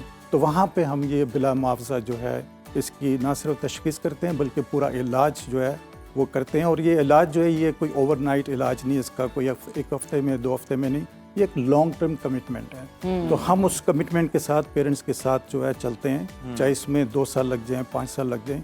तो ये बड़ा ज़रूरी है पेरेंट्स के लिए समझना कि अगर बच्चा अपने वक्त पे सही वक्त पे डायग्नोस हो गया है और उसकी जो इलाज है उसकी इंटरवेंशन सही टाइम पे शुरू हो गई हैं तो इसके रिजल्ट्स बड़े अच्छे हैं। मैंने 25 साल में बहुत सारे बच्चों की ज़िंदगियां बदलती देखी हैं। वहाँ पे इस हद तक कि हम उन बच्चों को वो वोकेशनल ट्रेनिंग देते हैं और वो एम्प्लॉय हो जाते हैं, कहीं ना कहीं उनको जॉब भी मिल जाती है। ज़बरदस्त। तो ये इलाज जो है ना, ख़ासतौर पे वो बच्चे जिनके माइल्ड से लेकर मॉडरेट जो है ये तकलीफ मौजूद है, तो वो बच्चे एक बेहतर ज़िंदगी, इंडिपेंडेंट ज़िंदगी गुजार सकते हैं। लेकिन उसमें हमें जो है वो बिल्कुल ये मुमकिन होगा इलाज से ही और तशखीस से ही। और इसी तरह से बिल्कुल बहुत शुक्रिया डॉक्टर साहब आपकी आमद का, और बड़ा ज़बरदस्त आपका इनिशिएटिव है। हमारी बेस्ट विशेज़ हैं कि आप इसको जो है मज़ीद बढ़ाते रहें, लोगों को अल्लाह ताला आपको और ज़्यादा हिम्मत दे। बहुत शुक्रिया। और नाजरीन, हमने एक जो है वो ब्रिज का रोल प्ले किया है आपके और डॉक्टर साहब के दरमियान, इनकी जो इंस्टीट्यूट है उनके दरमियान, कि अगर आपका बच्चा या कोई भी आपके करीब आपके रिश्तेदार में फैमिली में इस तरह का है तो आप वहाँ पर कंसल्ट कर सकते हैं, फ्री ऑफ कॉस्ट उसका इलाज होगा। तो मेरा ख्याल है इससे बेहतरीन बात तो हो नहीं सकती। और आपने स्क्रीन पे डिस्प्ले में भी देख लिया होगा एड्रेस वगैरह। तो अभी वक्त हुआ है छोटी सी ब्रेक का, आपने कहीं नहीं जाना, देखते रहिए सुनो पाकिस्तान। ब्रेक के बाद आपको दोबारा से प्रोग्राम में खुश आमदीद कहते हैं। और अब कुछ बात कर ली जाए इंटरटेनमेंट की, तो इस वक्त हमारे साथ पाकिस्तान के सेंसेशनल और उभरते नौजवान म्यूजिशियन शहजाद हुंजई मौजूद हैं, जिनका ताल्लुक गिलगित बल्तिस्तान से है। ये गिटार, तबला, बांसुरी, रबाब समेत मुख्तलिफ किस्म के आलात मौसीकी कमाल महारत से बजाते हैं और इतनी खूबसूरती से बजाते हैं कि सुनने वाला जो है ना वो जनाब सर धुनता ही रह जाता है। शहजाद हुंजई का शुमार पाकिस्तान के सफ़े अव्वल के मौसीकारों में होता है, क्या बात है। और ये गिलगित बल्तिस्तान के पहले मौसीकार हैं जिन्होंने कोक स्टूडियो में भी अपने फ़न का मुजाहरा किया। बिल्कुल। और शहजाद के वालिद शेरबाज भी शोबिज़ इंडस्ट्री से वाबस्ता थे और उनका शुमार भी पाकिस्तान के मारूफ अदाकारों में होता था। तो मेरा ख्याल है बिला ताखीर शहजाद से बातचीत कर ले जाए और सुनते भी हैं। शहजाद, आपको वेलकम करते हैं सुनो पाकिस्तान में। शहजाद, ये तो मैं देख रहा हूँ कि मतलब फ्लूट है और साथ ये रबाब है, और इसका आपने मुझे बताया कि जनाब ये कंफ्यूजन दूर करें, ये ड्रम नहीं दरबुका है। तो ये जो तीनों इस वक्त यहाँ पर इंस्ट्रूमेंट पड़े हैं, खाली आप यही बजाते हैं, इसके अलावा भी कुछ म्यूजिकल इंस्ट्रूमेंट्स हैं जो कि आप बजाते हैं महारत से? और भी ज़्यादा इंस्ट्रूमेंट्स हैं जो प्ले करता हूँ, गिटार, पियानो, ड्रम्स। क्या वाह वाह वाह, जबरदस्त। स्ट्रिंग्स एंड विंग इंस्ट्रूमेंट्स में ज़्यादातर प्ले करता हूँ। अच्छा, मुझे ये बताइए शहजाद, ये तरबियत आपने कहाँ से हासिल की और इतना शौक कैसे हुआ कि आपको 1-2 इंस्ट्रूमेंट नहीं आते, आप बहुत सारे इंस्ट्रूमेंट आते हैं और आपका इंटरेस्ट है इसके अंदर? यहाँ आप अपने बैंड का बजट जो है वो कट करना चाहते हैं? अरे नहीं, ये बात नहीं है। असल में ये है कि मैं 3 साल का था जी 3 या 2.5 साल का मैंने फर्स्ट परफॉर्मेंस किया था स्टेज अरे पे वाह। कराची में। कोई 10,000 पीपल मतलब उधर वाह, मौजूद थे उस टाइम। जबरदस्त। हाँ जी, तो ये गॉड गिफ्टेड है मुझे। यानी आप बड़े कॉन्फिडेंट थे उस वक्त भी और हाँ जी। आपकी बड़ी ग्रिप थी अपने काम हाँ पे। जी। क्योंकि ज़ाहिर है कॉन्फिडेंस तभी आता जब आपके अपने काम पे ग्रिप हो। तो शहजाद साहब मेरा ख्याल है रबाब जो है बाद में ना करेंगे, इसकी कुछ जरा कुछ सुना धुनें हमारे दीजिए। सेट पे अगर आप बिखेर दें तो हम आपके शुक्रगुजार हैं जी। चाहे मैं कुछ सुना देता हूँ आपको। जरूर सुनाइए।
वाह वाह वाह वाह, क्या आपने अताउल्लाह ईसा खिलवी साहब का जो गाना है ना वो बजाया, तो मुझे लगता है वाकई बहुत से लोगों को शिफा हो गई होगी और इससे। मन कर रहा था बस आप बीमारों को। बजाते जाएं और हम अच्छा, मैं एक चीज देख रहा हूँ कि मतलब गिटार भी हैं, डिफरेंट इंस्ट्रूमेंट्स हैं, लेकिन रबाब की क्या बात है इसकी जो ये बजा रहे थे जिस तरह से कानों को इतना भला लग रहा था कि दिल ही नहीं करता था कि आपको रोका है जाए। ना एक साउंड। शहजाद ये बताएं कि फादर आपके जो हैं वो एक्टर हैं, आप जनाब मौसीकी की तरफ चले गए, ये आपका मतलब क्लैश किस तरह से है और आपको किस तरह से शौक पैदा हुआ? आपका नहीं दिल किया कि मैं भी एक्टिंग करूं?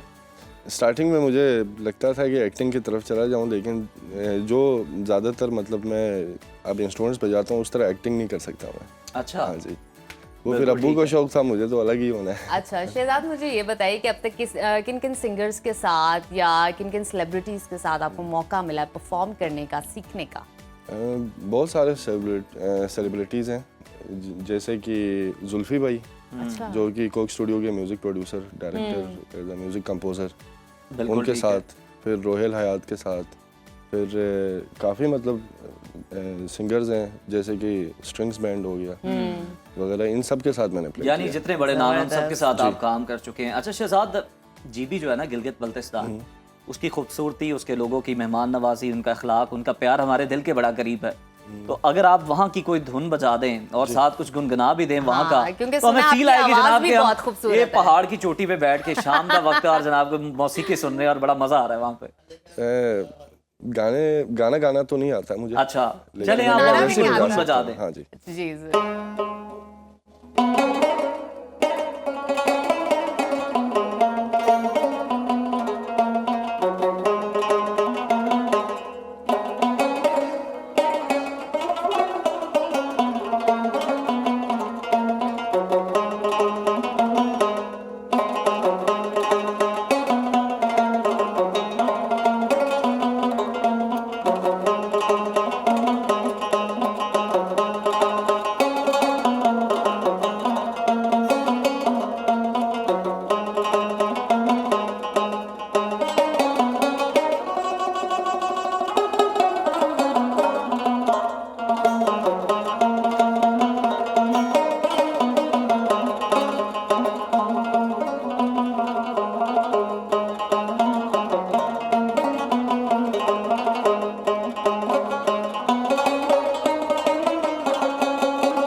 वाह वाह बहुत खूब, शहजाद, बहुत जबरदस्त, खूब। बेहतरीन। आप मतलब मैं जज तो नहीं कर पाया आपका कौन सा गाना है या किसको बजा रहे हैं, लेकिन बात ये है कि अगर मैं आपको मुझे है बताऊं, ना तुम चले आओ हाँ जी। पहाड़ों, हाँ, वो अगर तो हो जाए तो मतलब क्या थोड़ा सा बात है। हाँ वो होता है, अभी लेकिन मैंने मैं बजाया उसके बाद ही, हाँ जरूर जब भी जरूर। बजाया था मैंने। वो यही था जो उन्होंने हाँ, बजाया था। बिल्कुल। लेकिन मैं वो एक बात करना चाहता हूँ कि देखे ना, जिस तरह से कहते हैं ना मोहब्बत की कोई ज़बान नहीं होती, तो इसी तरह मौसीकी के बारे में भी यही है कि जनाब ज़रूरी नहीं कि आपका उस खत्ते से ताल्लुक हो जहाँ की धुन बजाई जा रही हो या कुछ भी। मौसीकी जो है ना वो आपको अपने साथ जोड़ लेती है, ऐसी बात है ना। जी ऐसी। अच्छा, अच्छा शहजाद, मुझे ये बताइए कि आप इतने सारे इंस्ट्रूमेंट्स बजाते हैं, सबसे फेवरेट वाला आपका कौन सा है जो आप अपने लिए बजाते हैं, थोड़ा अपने दिल के करीब सुकून है, के हाँ। लिए स्पेशली? मैं ज़्यादातर बांसुरी प्ले करता हूँ। फिर मेरा ख्याल तो है जरा शिफ्ट हो जो जाए दिल के बांसुरी की करीब है तरफ। उसे आप अच्छा, अपने बांसुरी होठों के भी play करीब करता लाइए थोड़ा सा। इतना कम टैलेंट वैसे, अच्छा, रुबाब दिखने में ऐसा हमें कितना बड़ा कम खूबसूरत टैलेंट है। नजर आता है जो बिल्कुल। हर फन में महारत रखता नो है। डाउट, नो तो डाउट। शहजाद साहब प्लीज। जी चलें, एक गाना है सनू इकबाल चैन नाम है, ओहो, प्ले करता हूँ। क्या बात है।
वाह वाह वाह, बेहतरीन God, बेहतरीन, बहुत बहुत जबरदस्त। खूबसूरत, पता चला कि ये आपका जनाब बड़ा फेवरेट जो है ना बांसुरी बजाना।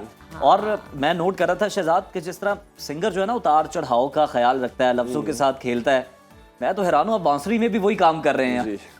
अच्छा, कितनी प्रैक्टिस की ज़रूरत है? क्योंकि हम अक्सर सिंगर से ये बात पूछते हैं कि आप कितना रियाज करते हैं, सुबह के टाइम करते हैं, रात में करते हैं, कितना ड्यूरेशन होता है?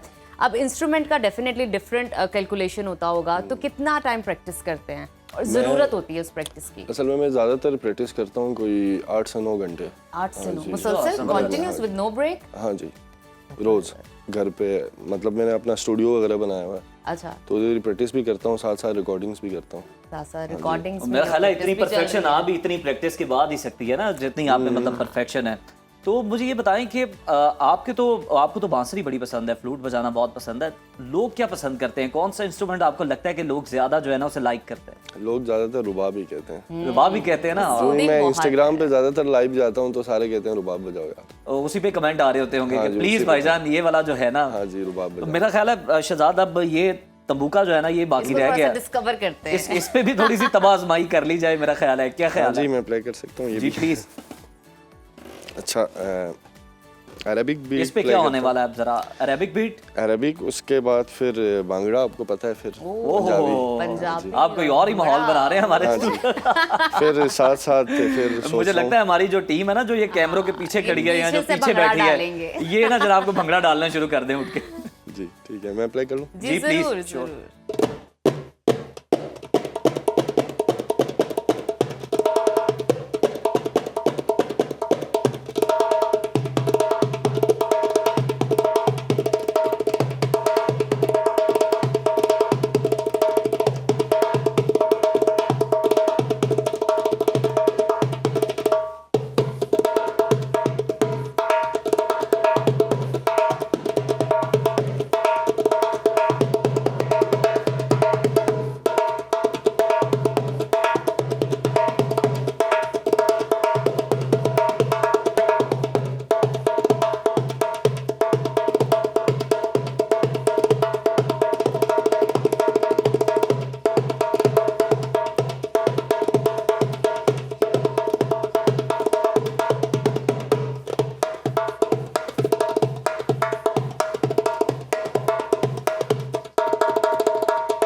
क्या बात है, बहुत खूब, बहुत खूबसूरत, बहुत अच्छा खूबसूरत। शहजाद, जब आप प्ले कर रहे थे ना, मेरे माइंड में एक सवाल आ रहा था। ऐसे बहुत सारे जनरेशन्स हैं, टैलेंट है हमारा पाकिस्तान का, जो डेफिनेटली आपको देख के इंस्पायर होते होंगे और चाहते होंगे वो भी इसकी तरफ आए। सिंगिंग को छोड़ के ऐसे बहुत सारे लोग होंगे जो सिंगिंग की तरफ जा रहे होंगे, लेकिन जब आपको देखते होंगे डेफिनेटली इंस्पायर होते होंगे।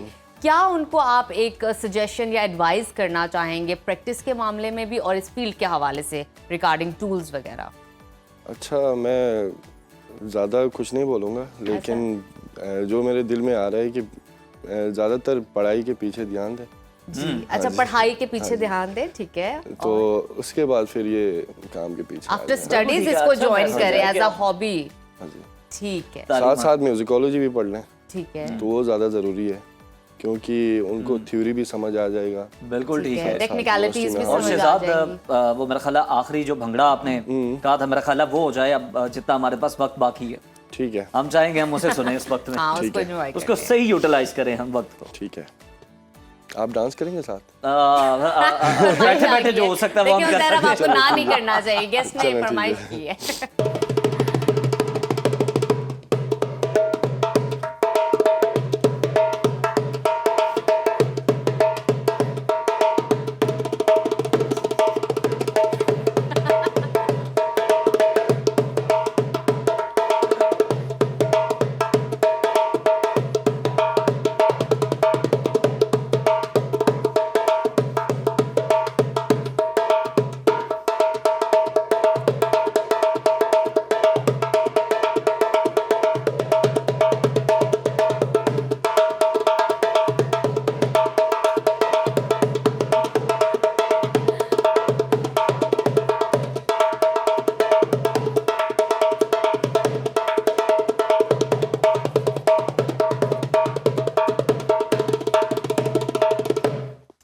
क्या शहजाद बात है, साहब, बहुत जबरदस्त यार, बहुत खूब। जबरदस्त। देखिए, आपने हमारी फरमाइश पे इतने इंस्ट्रूमेंट बजाए हैं, हमने भी आपकी जो फरमाइश है उसका ख्याल रखा है। महदूद वसाइल में हम जितना भंगड़ा डाल सकते हैं हमने डाला है, हमने अब contribute पता नहीं ये किया है। आपको कैसा लगा, ये आप हमें बाद में बता दीजिएगा। तो मेरा ख्याल है हम ब्रेक पे चलते हैं। शहजाद का शुक्रिया अदा बहुत करते ही, शुक्रिया। और ब्रेक से वापस जब आएंगे तो एक बड़ा जबरदस्त पैकेज है, वो हम आपके साथ शेयर करेंगे, वो दिखाएंगे। तो तब तक आप कहीं मत जाइए, देखते रहिए सुनो पाकिस्तान। प्रोग्राम में आपको दोबारा से खुशामदीद कहते हैं। नजफ, आपको लगता है कि कोई ऐसा शख्स होगा जो चार्ली चैपलिन के कैरेक्टर से वाकिफ नहीं होगा, या उसे उसका पता नहीं होगा? मेरा नहीं ख्याल है ऐसा कोई होगा। देखे ना, सब कोई वाकिफ भी है। बिना आपने कोई जुमला अपने मुंह से अदा किया हो, कोई डायलॉग अदा किया हो, आप अपने एक्ट से ही लोगों को इतना हंसा रहे हैं, हाँ। तो क्या बड़ी बात है। और लोगों मेरे के बड़ी पसंदीदा खुशगवार बन यादें जो है जाते ना हैं वो आप। उनके साथ हैं। बड़ा उन्होंने हंसाया, बड़ा काम किया। लेकिन अच्छा। आपको पता है लाहौर की सड़कों पर भी चार्ली चैपलिन अब जो है ना वो मिल रहे हैं। चले दोनों मिलके देखते हैं और देखते हैं, नाज़रीन मेरे को ख्याल भी रुबीना दिखाते यूसुफ हैं। ने उनसे मुलाकात की है और हाँ। बड़े जबरदस्त मिलकर उन्होंने कुछ एक्ट्स भी किए हैं। क्या कुछ किया है, देखते हैं रुबीना आइए यूसुफ ने क्या देखते हैं बनाया। और दिखाते हैं। जीना यहाँ मरना यहाँ, इसके सिवा अजाना कहाँ।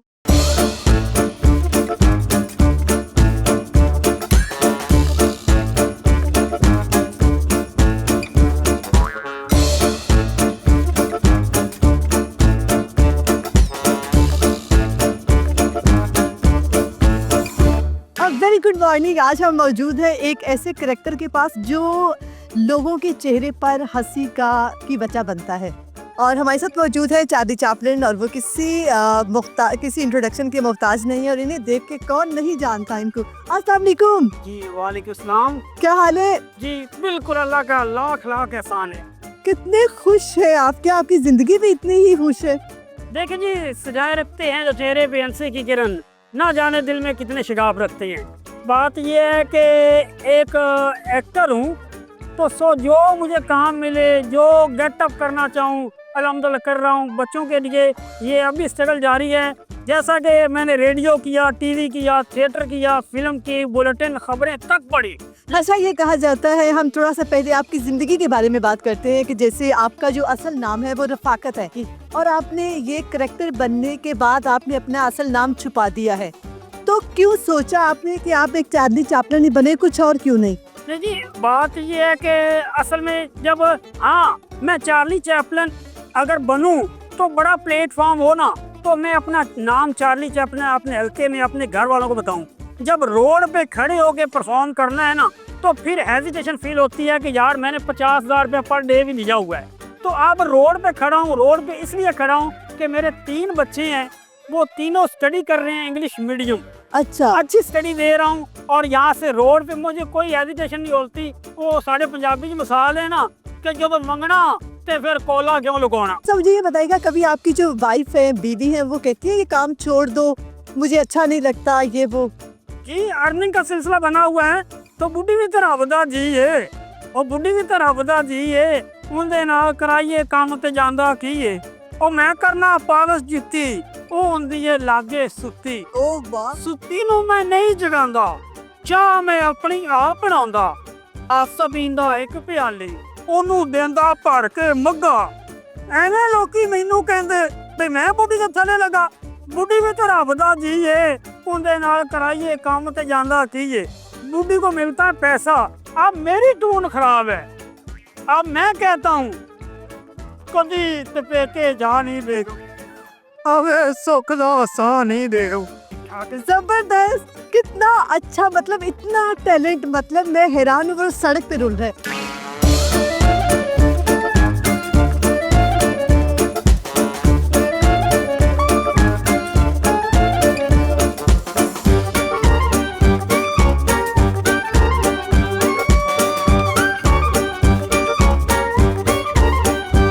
अच्छा मुझे ये बताइएगा, कितना मुश्किल लगता है, आप 24 घंटे खड़े रहते हैं और बारिश हो, आंधी हो, तूफान हो, आपकी ड्यूटी है कि आपने रोड पर आना है और खड़े रहना है, कितना मुश्किल लगता है? मैम बात ये है कि अब खड़े होने वाली की बात कर रहे हैं, यकीन माने मुझे तकलीफ होती है। तकलीफ इस चीज़ के लिए होती है कि मैं यहाँ पे जो है ना, मतलब इतना टाइम दे रहा हूँ, मुझे इस चीज़ की तकलीफ नहीं। तकलीफ सिर्फ एक इस बात की है कि यार पाकिस्तान के जो डायरेक्टर है ना, खुदा के लिए आप देखें यार, टैलेंट को प्रमोट करें। अब यहाँ रोड से खड़ा हूँ लेकिन बड़ी टेंशन होती है, लेकिन क्या करें, अब बच्चों के लिए रोटी कमानी है, लेकिन बड़े प्लेटफॉर्म का आर्टिस्ट हो तो वो यहाँ पे रोड पे करे तो थोड़ी सी हेजिटेशन फील होती है। बाकी जैसे अल्लाह की मर्जी। बहुत दुख की बात है, प्लीज़ आप रोए नहीं, बहुत हार्ट रेंचिंग। अच्छा मुझे ये बताइएगा कि दिन में कितने घंटे खड़े होते हैं आप? मैम यहाँ पे ये कुछ मेरे गवर्नमेंट जॉब तो है नहीं, लेकिन जब मुझे देखता हूँ कि यार अब जो है ना लोग मुझे पैसे नहीं दे रहे, मैं परफॉर्म कर रहा हूँ, थक जाता हूँ, तो फिर मैं आराम भी करता हूँ, फिर उठ के खड़ा हो जाता हूँ। तो मैं आता हूँ 10-11 बजे, 5-6। आते जाते लोग आपको कितने पैसे देते हैं? ये यहाँ पे मुझे 10 भी मिलती हैं और 1000 भी मिलता है। तो ये तो अब लोगों से डिपेंड करता है ना कि वो कितनी देती हैं, हमारी रोज़ी है, इतना मिल जाए। तो कभी आपने खुद से डिमांड नहीं किया कि मुझे इतना दो, मुझे इतना दो? मैडम एक चीज़ और है कि जो है ना, अब प्राइवेट फंक्शन पे जाऊँ या कोई जो मुझे ब्रांड को कहते हैं ना कि यहाँ पे चार्ली जाओ, तो आपको वहाँ पे जो है ना आप परफॉर्म करो, आपको टिप नहीं मिलेगी। तो मैं कहता हूँ कि नहीं भाई, मैं टिप वाला आर्टिस्ट नहीं हूँ।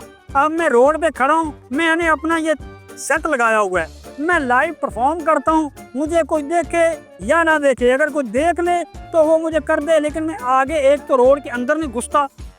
जो मुझे आके मेरे हाथ में देता है तो वो मैं रिस्पेक्ट से लेता हूँ, जो कोई फेंक दे पैसा वो मैं उठाता ही नहीं हूँ, मैं कहता हूँ वो भिखारी उठा। आय हाय, थैंक यू। अच्छा बस मुझे ये बताइएगा कि जैसे हमने गोल्डन मैन देखे हैं, वो बस स्टैचू बन के खड़े रहते हैं, तो क्या आपका काम है इस तरह से मस्ती करना या बस खड़े रहना? मस्ती करना मैं कंटेंट करता हूँ, चोर पुलिस का कर लिया और किसी क्रिकेटर का कर लिया और कभी हॉकी खेल रही। मैं लाइव परफॉर्म आर्टिस्ट हूँ, तो लाइव जो है ना, लाइव ये आकी ये हॉकी खेल रही, ये चोर पुलिस का कंटेंट है, तो ये मतलब मैं लाइव परफॉर्म करता हूँ, मतलब बहुत ज़्यादा। लेकिन फिर भी मैं कहता हूँ कि ताउला साहब क्या कहती हैं? बस मुझे, हाँ ताउला साहब क्या कहते हैं? ताउला साहब कहते हैं वगदी ये रावी सुट्टा कंगोर आए सुट्टा कंगोर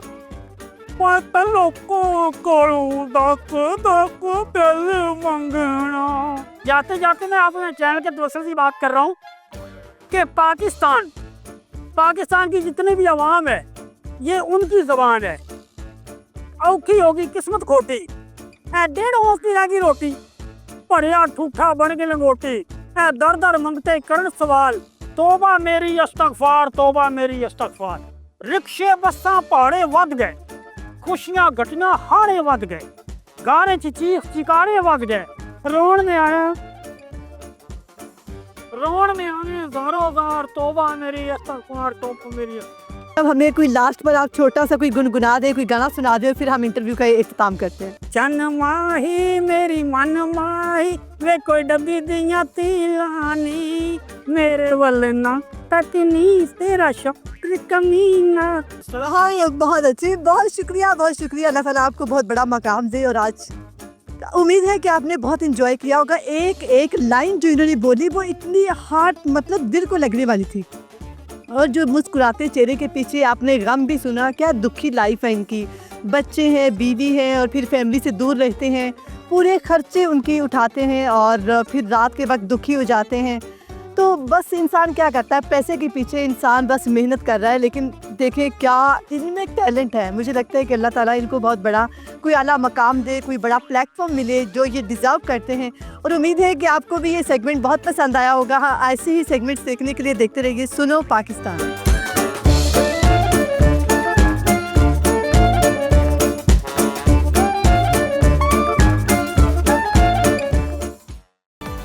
जनाब चार्ली चैपलिन जो है वो, एक तो उन्होंने इतना जबरदस्त शेर सुनाया, मैं हैरान हूँ जनाब, इतने ज़ौक वाले हमारे फनकार हैं और वो बता रहे हैं कि उन्होंने किस किस फील्ड में काम किया। और मतलब साथ ही साथ आपने नोटिस किया उन्होंने एक्टिंग की बात की। उन्होंने कहा मुझे कोई भी कैरेक्टर मिल जाए मैं बहुत अच्छा प्ले कर सकता हूँ। और देखे ना, ये जो है ना इतनी आजी एक्टर्स में होनी चाहिए कि कोई भी काम जो मिल जाए ना ये सीखना चाहिए। देखिए किसी से भी आपको अच्छी बात सीख सकते हैं ना। तो उन्होंने तो कहा जनाब मैंने अपने बच्चे पालने हैं तो फिर जाहिर है जो काम भी मुझे मिलेगा मैंने वो करना है। लेकिन मैं हैरान हूँ कि इतनी कमाल महारत से, इतनी खूबसूरती से वो अपना काम कर रहे हैं, क्लैरिटी से, कि गुमान चार्ली चैपलिन का ही हो रहा है नजफ हमें और देख के। पैशनेटली परफॉर्म कर रहे थे। मुझे तो ज़ाहिर बहुत ही अच्छा लगा। मुझे ये नहीं समझ आ रही कि रुबीना वहाँ पे खड़ी है, वो अपनी हंसी पे काबू किस तरह रखा। बिल्कुल। चले नाजरीन आगे बढ़ते हैं और अब कुछ जिक्र करते हैं पाकिस्तान फिल्म इंडस्ट्री की मशहूर और मारूफ अदाकारा का, और वो है बाबरा शरीफ, जिनकी आज सालगिरह मनाई जा रही है। बाबरा शरीफ का नाम सुनते ही जहन में खूबसूरती, शानदार अदाकारी और मुनफरिद अंदाज की जो तस्वीरें आ जाती हैं आपके जहन में। और वो पाकिस्तान की फिल्म इंडस्ट्री की उन चंद अदाकारों में शामिल हैं जिन्होंने अपने फ़न और दिलकशी से नाजरीन के दिलों पर राज किया। तो जनाब बाबरा शरीफ ने अपने करियर का आगाज मॉडलिंग से किया था और जल्द ही वो फिर अपने मुनफरिद अंदाज की बदौलत फिल्म इंडस्ट्री में उन्होंने कदम रख दिया। 1970 और 1980 की दहाई उनके सुनहरी दौर के तौर पर जानी जाती है। यानी उनका राज चलता था तमाम मूवीज में। उनके बिना मूवी जो थी ना कोई भी बड़ी वो नामुकम्मल होती थी। उनकी मशहूर फिल्मों में इंतजार, जिंदगी, मेरे ख्वाब तुम्हारे, मेरा नाम है मोहब्बत और महताब शामिल हैं। बाबरा साहिबा को तो हमने सालगिरह विश किया और अपने भरपूर तरीके से जो है ना हमने अपनी जो नेक ख्वाहिशात हैं वो उन तक पहुंचाई हैं। उनकी बात करें तो क्या ही बात है, कितनी वर्सेटाइल अदाकारा, किसको नहीं पसंद, हर किरदार में ढल जाती थी। और मैं कहता हूँ कि जो एक होता ना ब्यूटी का स्टैंडर्ड समझा जाता है, तो वो बाबरा को वो समझा जाता था। और उस वक्त की जितनी खवातीन थी वो उन्हीं को कॉपी करती थी, उन जैसा बनने की, दिखने की और बोलने की भी कोशिश करते। बिल्कुल बिल्कुल, अदायगी में भी। और क्या ही बात है। बाबरा शरीफ की नहीं है सालगिरह, ये तो हमने शोबिस इंडस्ट्री से आपसे एक खबर शेयर की है। खेल के मैदान में भी एक बहुत बड़े सुपरस्टार हैं जो कि जिन्हें ना सिर्फ पाकिस्तान बल्कि पूरी दुनिया मानती है और पाकिस्तानी हीरो हैं ये। हाँ जी, और वो भी आज अपनी बर्थडे सेलिब्रेट कर रहे हैं और दुनिया भर में स्क्वॉश, बिल्कुल दुनिया भर में स्क्वॉश की तारीख को बदल कर इन्होंने रख दिया। हम बात कर रहे हैं स्क्वॉश की ये बेताज बादशाह जहांगीर खान की, जिनकी आज सालगिरह मनाई जा रही है। तो जहांगीर खान का नाम किसी तारुफ का मोहताज नहीं, आप सब इससे बाखूबी वाकिफ हैं। जनाब वो 10 दिसंबर 1963 को कराची में पैदा हुए और महज 17 साल की उम्र में, इतनी कम उम्र में उन्होंने वर्ल्ड ओपन स्क्वॉश चैंपियन का टाइटल जीतकर सबसे कम उम्र खिलाड़ी होने का एहसास अपने नाम किया। और सिर्फ यही नहीं है, जहांगीर खान ने स्क्वॉश की दुनिया में एक ऐसा रिकॉर्ड भी बनाया जिसे तोड़ना तकरीबन नामुमकिन ही लगता है। अब तक तो कोई नहीं तोड़ पाया जनाब।